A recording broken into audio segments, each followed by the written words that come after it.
Welcome back to the medical जानकारी YouTube channel. आज के इस वीडियो में हम बात करेंगे मेफेनेमिक एसिड मेडिसिन के बारे में। ये टैबलेट में भी आपको मिल जाता है, सिरप के रूप में मिल जाता है एंड ये कॉम्बिनेशन मेडिसिन में भी कई प्रकार से देखने को मिल जाता है। ये है क्या? NSAID यानी नॉन एस्टेरॉयडल एंटी इंफ्लामेटरी ड्रग्स होता है, या फिर आप इसको नॉनओपाइड एनाल्जेसिक ग्रुप के साथ देखने को मिल सकता है, या इस तरीके से आप इसको समझ सकते हैं। ये काम क्या करता है? बेसिकली ये प्रोस्टाग्लैंडिन जो होते हैं हमारे एक प्रकार के केमिकल्स होता है, जब वो रिलीज होता है तो उसकी वजह से ही आपको दर्द, सूजन या बुखार महसूस होता है। तो ये उसके संश्लेषण को, उसकी क्रिया को ब्लॉक कर देता है, जिससे आपको दर्द, सूजन, बुखार वगैरह सब कुछ कम हो जाता है। लास्ट तक वीडियो को देखते रहिएगा। मेफेनेमिक एसिड एक काफ़ी ज़्यादा कमाल की मेडिसिन एंड काफ़ी अच्छे यूज़ भी हैं इसके। अंत तक वीडियो को देखते रहिएगा। ब्रांड नेम के बारे में बात करें, क्योंकि नाम तो आपको पता होना चाहिए ना, एक जिस नाम से आप इसको खरीद सकते हो। आपको मिल जाता है मेप्टाल पी के नाम से, जिसमें आपको 100 mg एंड 250 mg में मिल जाता है। आपका मेप्टाल 500 mg एंड 250 mg मिल जाता है। ये प्लेन होते हैं, बेसिकली इसमें किसी तरीके कोई कॉम्बिनेशन नहीं होता है। और तीसरा नेक्स्ट आ जाता है पोनेस्टैन फोर्ट 500 mg में। अधिकतर ज़्यादातर ब्रांड इसको नहीं बनाती है, जेनरिक नाम से भी मिल जाता है आपको, लेकिन मेप्टाल पी जो है काफ़ी ज़्यादा फेमस है, आपको सिरप के रूप में भी उपलब्ध हो जाएगा। अब कॉम्बिनेशन के बारे में बात करें तो मेफेनेमिक एसिड जो होता है कॉम्बिनेशन में किस किस में आपको मिल जाएगा। मेप्टाल फोर्ट मिल जाएगा, मेप्टाल स्पास में मिल जाएगा, स्पास मोनिल में मिल जाएगा एंड भी कई प्रकार के और भी चीज़ें आते हैं। साइक्लोपाम आ जाता है, उसमें भी आपको मेफेनेमिक एसिड जो होता है कॉम्बिनेशन में जो होता है वो दिया जाता है। उपयोग के बारे में बात करें, किन किन फायदे में यूज़ किया जाता है। पेन के लिए, बॉडी में पेन हो रहा है, कमर दर्द हो रहा है, दांत दर्द हो रहा है, स्टमक पेन हो रहा है, पेट में मरोड़े उठ रहे हैं तो यूज़ कर सकते हैं। एंड महिलाओं में मेंस्ट्रुएशन की प्रॉब्लम है, पीरियड्स में जब पेट में दर्द हो जाता है, उस कंडीशन में मेफेनेमिक एसिड जो होता है वो दिया जाता है। हालांकि वो कॉम्बिनेशन में दिया जाता है जैसे मेप्टाल स्पास, लेकिन आप प्लेन मेफेनेमिक एसिड को यूज़ कर सकते हैं। नेक्स्ट इसका यूज़ आता है जो कमाल का है, वो आता है फीवर। हाई ग्रेड फीवर में भी इस मेडिसिन को यूज़ किया जाता है। अब वो किस तरीके से काम करता है, अब जैसे मैंने बताया है प्रोस्टाग्लैंडिन की वजह से ही आपको बुखार वगैरह होता है, तो ये उस केमिकल्स को ब्लॉक कर देता है, जिससे आपका बुखार जो होता है वो डाउन आ जाता है। ज़्यादातर मेप्टाल जो होता है या मेफेनेमिक एसिड 100 mg की टैबलेट जो होती है वो बच्चों में दी जाती है हाई ग्रेड फीवर को कम करने के लिए।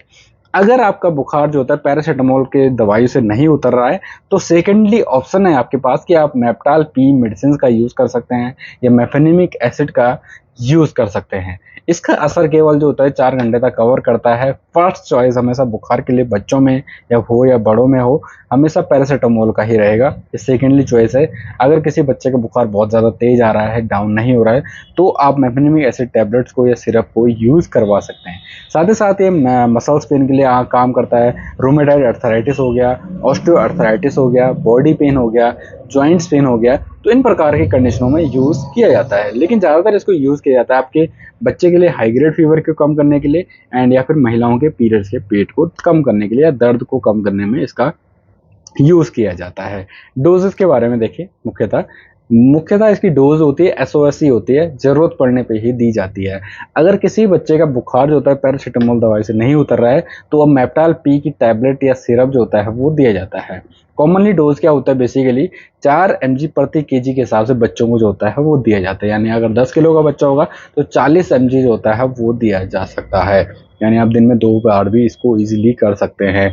अगर कोई 10 किलो का बच्चा है तो आप 5 mg या आधी गोली जो होती है सुबह शाम के तौर पर दे सकते हैं, या फिर जब उसको ज़रूरत पड़े, जैसे ऐसा कह सकते हैं कि जब इसको हाई ग्रेड फीवर आए तो आप इसको दोबारा आधी गोली दे सकते हैं। वहीं पर 15 किलो का बच्चा है तो एक गोली आप इसको दे सकते हैं 100 mg की। 100 mg मिल जाता है, 250 mg मिल जाता है। 500 mg जो होता है वो एडल्ट के लिए ही यूज़ किया जाता है। तो इस प्रकार से इसका डोज होता है, लेकिन जो 500 mg का डोज होता है वो अलग अलग होता है, जैसे सुबह शाम जो होता है वो दिया जा सकता है। इस प्रकार से इसको यूज़ कर सकते हैं, 1 से 2 हफ्ते तक इसको कंटिन्यूसली यूज़ कर सकते हैं। एंड एक और बात है, शेड्यूल H का ड्रग्स है तो यूज़ करने से पहले डॉक्टर से परामर्श ज़रूर करना चाहिए एंड डोजेस वगैरह सब कुछ कैलकुलेट करके ही दी जाती है। कुछ साइड इफेक्ट्स इसके देखने को मिल सकते हैं, कुछ इसलिए कह रहा हूँ क्योंकि इसके साइड इफेक्ट बहुत ही कम होते हैं, जैसे मितली होना, घबराहट होना, उल्टी आना या पेट में अल्सर हो जाना, तो इस प्रकार के साइड इफेक्ट देखने को मिल सकते हैं। साथ ही साथ जलन होना, गैस बनाना, ये चीज़ें कॉमनली इसके साथ होती है और कई बार नहीं भी होते हैं। ऐसा कुछ ज़रूरी नहीं कि होना ही होना है। प्रेगनेंसी के दौरान इसको नहीं लेना जाना चाहिए, बिल्कुल भी नहीं। ब्रेस्ट फीडिंग के दौरान एंड साथ ही साथ अगर किसी को पेप्टिक अल्सर वगैरह है या फिर न्यूबॉर्न बेबी है उसको नहीं देना चाहिए। कोलाइटिस की प्रॉब्लम है, लीवर रिलेटेड प्रॉब्लम्स है तो यूज़ नहीं करना चाहिए, इनमें बिल्कुल ही अवॉइड ही है। ड्रग रिएक्शन या ड्रग इंटरेक्शन किसके साथ कर सकता है, जो ब्लड क्लॉट वाली मेडिसिन होती है, जो ब्लड को थक्का बनाने वाली दवाइयाँ होती है, इनके साथ नहीं देना चाहिए। इसके प्रभाव को होता है, ये दवाई जो होती है उसके प्रभाव को इफेक्ट कर सकती है।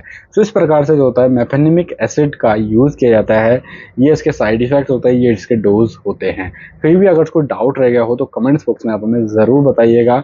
एंड कुछ भी प्रॉब्लम्स हैं तो शेयर ज़रूर करें अपनी प्रॉब्लम्स हमारे साथ, ताकि हम आपके लिए अच्छे अच्छे कंटेंट बना सकें, ताकि हम आपको इन्फॉर्मेशन दे सकें। इंस्टाग्राम पर हमें ज़रूर फॉलो कर लीजिएगा। मिलते हैं अपने नेक्स्ट वीडियो के साथ। जय हिंद, जय भारत।